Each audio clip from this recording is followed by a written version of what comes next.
और crypto market में भूचाल। नमस्कार, रफ्तार हेडलाइन के साथ मैं निराली। तो अमेरिका के राष्ट्रपति डोनाल्ड ट्रंप एक बार फिर अपने आर्थिक कदमों से दुनिया भर के बाजारों में हलचल मचा रहे हैं। उनका नया टैरिफ कार्ड यानी आयात पर कर बढ़ाने का फैसला अब सिर्फ व्यापार तक सीमित नहीं है, बल्कि क्रिप्टो करेंसी मार्केट तक को हिला चुका है। दरअसल ट्रंप ने हाल ही में चीन से आने वाले सॉफ्टवेयर और टेक्नोलॉजी प्रोडक्ट्स पर 100% तक अतिरिक्त टैरिफ लगाने की घोषणा की है। इस घोषणा के बाद अंतर्राष्ट्रीय बाजारों में घबराहट फैल गई है और निवेशकों ने जोखिम भरे निवेशों से दूरी बनानी शुरू कर दी है। इसका सीधा असर पड़ा है क्रिप्टो मार्केट पर। सिर्फ 24 घंटों के करीब 19 अरब डॉलर का नुकसान हुआ है और 16 लाख से ज्यादा ट्रेडर्स की पोजीशनें लिक्विडेट हो गई हैं। अब समझते हैं लिक्विडेशन क्या होता है आसान भाषा में। तो क्रिप्टो ट्रेडिंग में बहुत से निवेशक लेवरेज यानी उधार लेकर ट्रेड करते हैं। मतलब ये एक्सचेंज से पैसे उधार लेकर बड़ी डील लगाते हैं ताकि मुनाफा ज्यादा हो सके। लेकिन अगर मार्केट उल्टी दिशा में चला गया यानी दाम गिर गए तो एक्सचेंज खुद उनकी पोजीशन जबरदस्ती बेच देता है ताकि उधार का पैसा वसूल किया जा सके।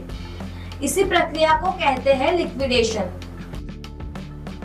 यानी जब निवेशक का नुकसान तय सीमा से बढ़ जाता है तो उसकी पूरी डील अपने आप बंद हो जाती है और उसका पैसा डूब जाता है। हाल ही में ट्रंप के टैरिफ के फैसले के बाद क्रिप्टो मार्केट जब तेजी से गिरावट आ रही है तो सिर्फ 24 घंटे के करीब 19 अरब डॉलर की लिक्विडेशन हुई है। यानी लाखों ट्रेडर्स की पोजीशनें एक झटके में साफ हो गई है। लिक्विडेशन अक्सर मार्केट की अस्थिरता बढ़ाती है, क्योंकि जैसे जैसे दाम गिरते हैं वैसे वैसे और ज्यादा पोजीशनें बंद हो जाती है और ये डोमिनो इफेक्ट बाजार को और नीचे धकेल देता है। तो अगली बार जब आप सुने कि क्रिप्टो मार्केट में भारी लिक्विडेशन हुई है, इसका मतलब है कि हजारों निवेशक अपनी लेवरेज पोजीशन खो चुके हैं और बाजार में फिर एक नई लहर की तैयारी है। बिटकॉइन की कीमत करीब 8 से 10% तक गिर गई, जबकि इथेरियम और अन्य प्रमुख क्रिप्टो करेंसी में भारी गिरावट देखी गई।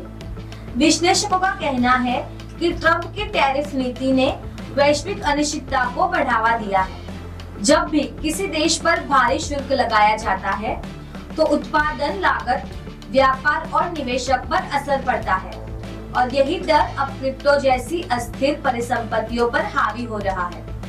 ट्रंप के टैरिफ के खेल को कई अर्थशास्त्री इकोनॉमिक नेशनलिज्म यानी आर्थिक राष्ट्रवाद की वापसी बता रहे हैं। लेकिन इस बार इसका असर सिर्फ फैक्ट्रियों या व्यापारी पर नहीं, बल्कि डिजिटल करेंसी की दुनिया तक पहुंच गया है। फिलहाल निवेशकों की नजर अब अगले कुछ हफ्तों पर है। क्या ट्रंप अपने टैरिफ अभियान को और आगे बढ़ाएंगे या फिर गिरते बाजारों का दबाव उन्हें पीछे हटने पर मजबूर करेगा? एक बात तय है, ट्रंप का टैरिफ गेम अब सिर्फ राजनीति नहीं, बल्कि क्रिप्टो इकोनॉमी का भी नया मोर्चा बन चुका है।